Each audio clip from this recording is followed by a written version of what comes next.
All India bank association Maharashtra के आप vice president रह चुके हैं, ऑल ट्रेड यूनियंस इन महाराष्ट्र के आप लीडर हैं, और इकोनॉमी के ऊपर और रिसेंट जो हालात है उसके ऊपर आपके कई इंटरव्यूज और आर्टिकल्स पेपर में छपते हैं। मैं उनसे रिक्वेस्ट करता हूं कि वह आए और अपने विचार हमारे सामने रखें। आदरणीय मंच और सभी उपस्थित भाइयों बहनों, गुरु वक्ता खास करके डॉक्टर कासले जी और डॉक्टर मानी जी ने जो कुछ कहा है वो बहुत ही वैल्यूएबल था, महत्वपूर्ण था, और इससे मैं पूरी तरह से सहमत हूं। एक मुद्दा जो डॉक्टर कासले जी ने कहा, मुद्दे दो है, ये जो इंडियन पिनल कोड और साथ साथ दूसरा एक कानून है एविडेंस एक्ट, इन दोनों कानूनों में पूरी तरह से तब्दीली आती है। मैं जिस फाइनेंशियल सेक्टर से जुड़ा हुआ हूं, वो जब टेक्नोलॉजी का एडवांसमेंट होते गया 90 के बाद, तो एक जरूरत महसूस हो गई कि कानूनन हम एविडेंस, जो बैंकिंग सेक्टर हो, इंश्योरेंस सेक्टर हो, तो टेक्नोलॉजी का इमरजेंस होने के बाद बहुत सारी तब्दीलियां तो एविडेंस एक्ट में आती है। तो किसको एविडेंस माना जाए, कागज को या किस ढंग से ट्रांजैक्शन को, तो एविडेंस एक्ट में तब्दीली हो गई, टेक्नोलॉजी एक्ट बना, इंफॉर्मेशन टेक्नोलॉजी के एक्ट के बारे में बहुत कुछ आया। लेकिन उन्होंने एक मुद्दा कहा डॉक्टर कासले जी ने कि टेक्नोलॉजी का इंप्लीमेंटेशन करते वक्त वो टेक्नोलॉजी कौन इंप्लीमेंट कर रहा है, तो उसमें बहुत सारी गड़बड़ियां हो सकती है। मैं इस मुद्दे को मानता हूं क्योंकि आज के तारीख में ये टेक्नोलॉजी हैंडल करने वाले पिछले दशक में जितने भी लोग दुनिया भर के हैं, उसको गलत ढंग से इस्तेमाल कर रहे हैं। लोगों के हित में वो नहीं है, वो सत्ता के हित में है। तो एक बहुत बड़ा एक उदाहरण हमारे सामने है। तो ये एक बात हो गई, मैं और भी उसके बारे में कहूंगा। लेकिन ये इंडियन पिनल कोड के बारे में जो फिलोसॉफिकल बैकग्राउंड डॉक्टर मानी जी ने कहा, इस पर आपको ज्यादा गौर करना पड़ेगा कि हमको वसाहतवाद या कॉलोनियल रूल में जो कुछ भी है उसको बदलना है। ये भाषा होम मिनिस्टर की थी while introducing changes in the Indian penal code, और उसको संस्कृत के नाम दिए हैं। ठीक है, नाम हिंदी हो सकते हैं, संस्कृत हो सकते हैं, उसकी चर्चा ज्यादा इंपॉर्टेंट नहीं है। लेकिन चेंजेस क्या है? इंडियन पिनल कोड जब आया, ऑब्वियसली ईस्ट इंडिया कंपनी का राज आने के बाद ब्रिटिश जमाने में जितने वहां पे कानून बने, वो उनका एक प्रियम्बल था। और जो बात डॉक्टर मैकॉले के बारे में उन्होंने कही कि यहां पे कानून का राज होगा, ब्रिटिश शासक तो विदेशी थे, हमारे देश पे हमको गुलामी रख के वो राज कर रहे थे। फिर भी एक सोच, जो ब्रिटेन खुद को सबसे बड़ी एक लोकशाही मानता है, आजकल वो अमेरिका में बोलता है। हम कहते थे कि इंपीरियलिस्ट नेशंस है, साम्राज्यवादी है, लेकिन ईस्ट इंडिया कंपनी जो एक मॉडर्न कंसेप्ट है 300 साल पुरानी, तो ईस्ट इंडिया कंपनी का राज इस देश में आने के बाद एक कानून की राज की बात वो करते हैं, और उसमें इस देश में जो धर्मवादी ताकतें हैं वो अनसिविलाइज है। और वहां के सवाल आते हैं कस्टम्स एंड कस्टमरीज प्रैक्टिसेस। इस सवाल पर इन दोनों ने जो कहा है, इस पर गौर करना जरूरी है। आज कस्टम्स का जो हम एक लॉ पढ़ते वक्त हम उसका इस्तेमाल करते हैं, उसको चेंज नहीं कर सकते, वैसे कस्टमरी प्रैक्टिस को भी नहीं चेंज कर सकते। आज वो सारे कस्टमरी प्रैक्टिसेस को इस ढंग से बदला गया है, इस चेंजिंग इंडियन पिनल कोड का जो नया रूप है, बहुत खतरनाक तरीके से वो बदल रहा है। और मनुस्मृति में जो बदलाव, इस देश की जो सत्ता है, हम सब जानते हैं वो राष्ट्रीय स्वयं संघ की है, उसका जो पॉलिटिकल आउटपुट है वो भारतीय जनता पार्टी है। और वो आज एक फैसिस्ट रूल, फैसिज्म की तरह काम कर रहा है। 2019 के बाद आज का उनका जो बर्ताव है वो बर्ताव नया नहीं है। वो 2019 के बाद हमने हर क्षेत्र में देखा। मैंने फाइनेंशियल सेक्टर में उसके बहुत सारे उदाहरण वीडियो के जरिए और मेरे आर्टिकल के जरिए दिखा है। वो फैसिस्ट रूल लाना चाहते हैं इस देश में, लेकिन मनुस्मृति का एक इस देश में एक जनमानस पर एक प्रभाव था। वहां से लेके सिविलाइज्ड सोसाइटी बनाने का एक तो तरीका जो ब्रिटिश लोगों ने अपनाया, जिसमें इस देश के समाज सुधारक थे राजा राममोहन राय, महात्मा ज्योतिबा फुले, इन जैसे लोगों को बहुत सारी मदद मिली इस इंडियन पिनल कोड के जरिए, क्योंकि एक सिविलाइज्ड सोसाइटी, एक कानून का राज बनाना ये उनका काम था। हाँ, हम जानते हैं कि महात्मा गांधी हो, लोकमान्य बाल गंगाधर तिलक हो, या नेताजी सुभाष चंद्र बोस हो, या भगत सिंह हो, इनको इस कानून से कोई राहत नहीं मिली। उनको तो सजा मिली। नेहरू जी को भी सजा मिली, कमला नेहरू जी को भी सजा मिली, मोतीलाल नेहरू जी को भी सजा मिली। सारे जो स्वतंत्रता आंदोलन में लाखों लोगों को सजा मिली, इंडियन पिनल कोड ने उनको सजा दिलाई, क्योंकि वो स्वतंत्रता मांग रहे थे, इसलिए देशद्रोह कर रहे थे। लेकिन आज की तारीख में मेरा भाषण भी एक देशद्रोह हो सकता है, और यहाँ पे बैठे हुए सभी लोग, सुनने वाले और देखने वाले, ये सभी देशद्रोही है। हमको सर्टिफिकेट दिया जाता है पिछले 10 साल में, एक पॉलिटिकल पार्टी जो आरएसएस की है, उसका पॉलिटिकल आउटफिट है, उसकी तरफ से सर्टिफिकेट मांगा जाता है कि ये देशद्रोही है और ये देशभक्त है। इसको मद्देनजर रखते हुए आपको ये बदलाव आज के तारीख में देखना होगा। जो आरएसएस 1925 में जिसने जन्म दिया, उसको 2025 में 100 साल पूरे हो जाएंगे। आज की भारतीय जनता पार्टी मई 2024 के बाद फिर से सत्ता पे आती है, तो डॉक्टर बाबा साहब अंबेडकर जी ने जो संविधान बनाया, जिसमें कानून का राज और बहुत सिविलाइज्ड ढंग से 150-200 साल की जो गुलामी का राज था, उसके खिलाफ लड़ने वाले लोगों की जो वैल्यूज थी, उसका रिफ्लेक्शन हमारा संविधान है। उस संविधान को बदलने की बात इसी देश में पिछले 10 साल से हो रही है। और जहां तक आप और मैं सब जानते हैं कि संविधान अपनी जगह पे है, लेकिन राष्ट्रीय स्वयं संघ का जो संविधान का एक डॉक्यूमेंट है, यूपी में हर जगह हर शाखा में बढ़ रहा है, पढ़ा जा रहा है, और नए एजुकेशन पॉलिसी में वो पढ़ाया जा रहा है। वो हिंदू राष्ट्र की जो संकल्पना है,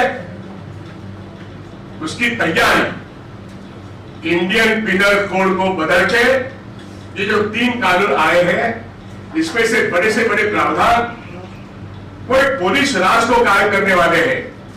हमने ब्रिटिश राज को पुलिस राज कहा, लेकिन वो एक मनुस्मृति से लेके जो बना हुआ एक ब्राह्मण सबसे श्रेष्ठ, शूद्र सबसे नीचे, मुसलमानों को कोई फर्क नहीं पड़ता, वो तो बाहर के हैं, ऐसी बातें करने वाले लोग संविधान में सबको एक बराबरी का हक दिया, एक वोट दिया, सबका बराबरी का हक। अब 2025 को ये बराबरी का हक खत्म करने के पहले इंडियन पिनल कोड में जो न्याय का हक होता है, इसी को उन्होंने बदल दिया। हमने पिछले 5 साल में यूएपीए देखा है, उसके पहले टाटा भी देखा है। यूएपीए के अगेंस्ट यहीं पर हमने से कुछ लोग उसका विरोध करने के लिए आए थे, आपको याद है, आपने मीटिंग बुलाई थी। उसमें से अभी 4-5 लोग बाहर है, सुधा भारद्वाज जी मैडम है, और ये बात करने वाली हमारी तीस्ता मैडम अंदर जाके बाहर भी आ गई, लड़ने वाली है, लड़ने वाली लेडी है। एक लड़ाई उन्होंने की।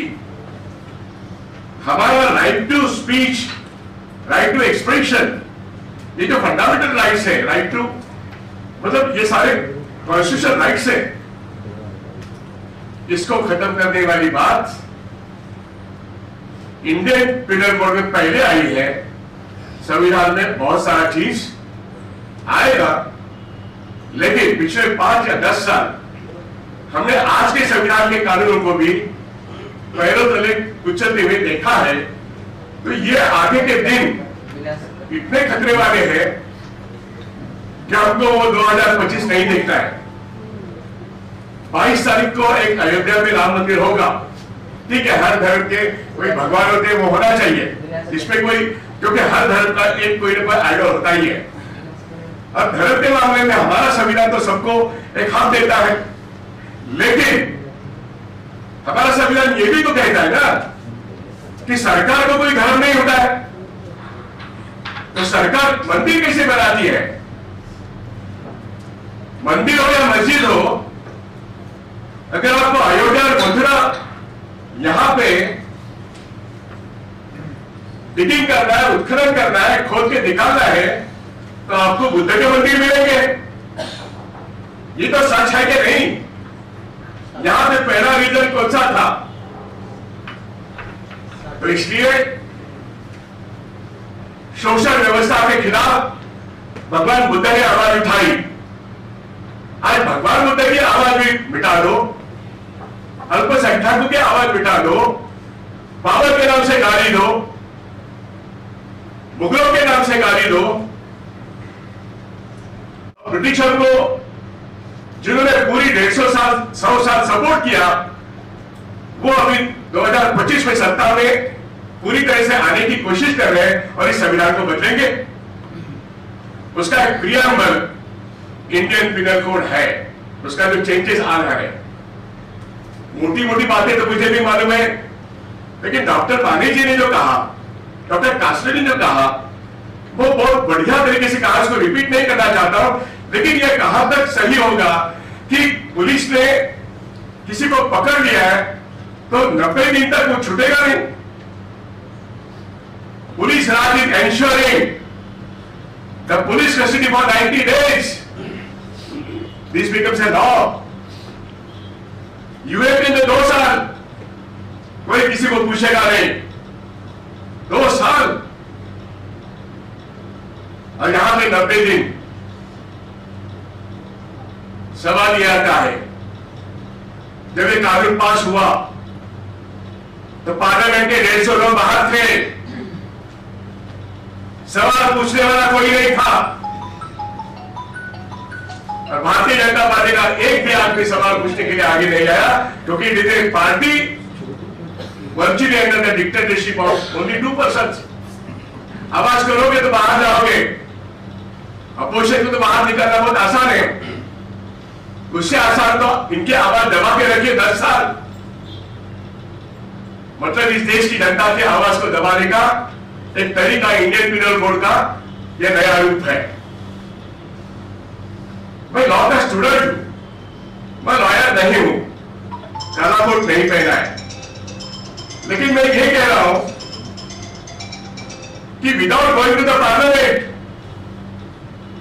एक इंडियन आईडीबीआई बैंक 2 साल पहले बेचने का इरादा हो गया। आप तो कह रहे कि इंडियन पिनल कोड आ गया, मैं तो कह रहा हूं आईडीबीआई बैंक का जो लॉ है 1964 का, उसको एक रिपील किया गया 2002 में। अगर आपको डिसिजन करना है और कुछ अमेंड करना है और एक बार रिपील करना है तो जाओ ना पार्लियामेंट के पास, नहीं गए। पिछले 10 साल में नहीं, पिछले 5 साल में, मैं इसलिए आपको ये बता रहा हूं डेंजर क्या है। Without approaching to the parliament, forget about any member of political party, without approaching the parliament, एक ग्रुप ऑफ ऑफिसर्स जिसको डिपो कहते हैं, डिपार्टमेंट और क्या उसका नाम, इन्वेस्टमेंट के लिए कहा गया है, और वो एक एडमिनिस्ट्रेशन करेगा फॉर व्हाट। पिछले 3 बजट में ये जो फैसिस्ट रूल है, मैं बार बार फैसिज्म इसलिए कह रहा हूं, हिटलर एक फैसिज्म का सिंबल है, और उसके साथ साथ उसका जो पुलिस है, पुलिस उसको गेस्टापो कहते थे। गेस्टापो किसी के घर के ऊपर दरवाजे पे नॉकिंग करता था तो मान लो वो अरेस्ट हो जाता। तो दहशत फैलाना, Hitler was represented by the Gestapo। आज इंडियन पीनल कोड में जितने सारे तब्दीलियां आई है, it is a reflection of the present ruling system. Her police वो गेस्टापो बन के आएगा आपके दरवाजे पर, वही कानून बन जाएगा, वही रिप्रेजेंट करेगा सेंटर को। वो कानून इस देश के किसी भी न्यायालय को मानना पड़ेगा। और इसलिए यूएपी में 2 साल, यहां पे 90, लेकिन 90 दिन 2 साल हो सकते हैं। तो ये बहुत खतरनाक है। मॉब लिंचिंग के बारे में उन्होंने 2 उदाहरण दिए।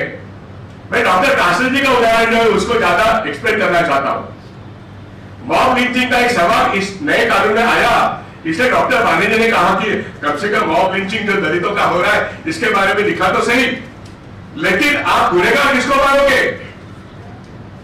डॉक्टर कासले जी ने कहा मॉब लिंचिंग करने वाला निकल जाएगा, लेकिन पूरे मॉब को वो अंदर लेके जाएंगे कस्टडी में और सभी गुनहगार होंगे। तो पूरा दलित समुदाय, पूरा मुस्लिम समुदाय, पूरा अल्पसंख्यक ये गुनहगार है। यही तो मैंने देखा दिल्ली में हुआ तबलीग के बारे में। इसलिए डॉक्टर कासले जी ने साहब का जो इंटरप्रिटेशन बताया वो इंटरप्रिटेशन बहुत डेंजरस है। I don't like this community, so entire communities, that is exactly CA. CA क्या है? इस देश के अल्पसंख्यकों को देश के बाहर निकालो। यही तो वो कानून है जिसके खिलाफ लोग लड़ते हैं और कुछ हद तक जीतते भी गए। हाँ, कुछ हद तक जीतते भी गए। मैं भाषण नहीं करना चाहता था, लेकिन यह सवाल ऐसा है, हर आम आदमी के पास हमको ये लेके जाना पड़ेगा, क्योंकि वो ही victim of the entire circumstances, he will be arrested first. तो क्रिमिनल एंड क्रिमिनलिटी का जो सवाल उन्होंने खड़ा किया, आप समझने की कोशिश करो।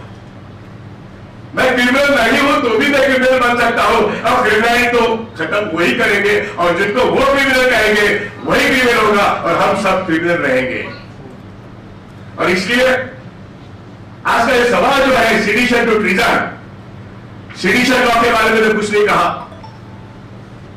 ट्रीजन तो उसके बारे में सब कुछ पुलिस राज में आएगा।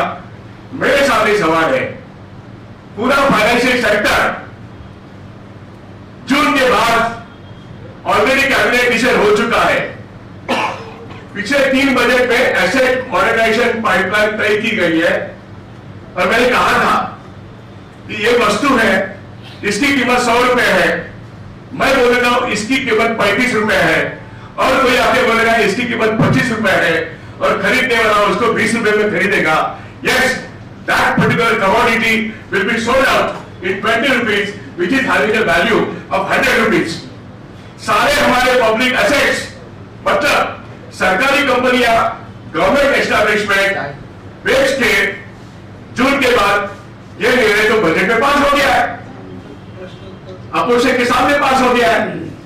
सो asset modernisation pipeline is created to sell of assets which they want to sell. That's why मेरा मुद्दा यहीं पे खत्म करता हूं। ये without going to the parliament ये लॉ बना है, पीपल का एक अथॉरिटी चलाना है, अब it has got unchallenge. Court क्या कर सकता है?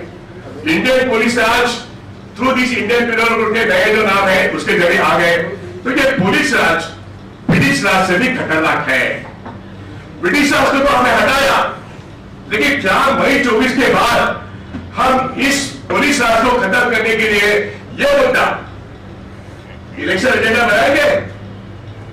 महाराष्ट्र की आपकी 13 पार्टी एक साथ बैठ के, इंडिया अलायंस के 28 पार्टी एक साथ बैठ के क्या इस इंडियन पीनल कोड के नए रूप को एक पुलिस राज के सिस्टम में ये भारतीय जनता पार्टी बिठा रही है, क्या इसको आप इलेक्शन का मुद्दा बनाएंगे?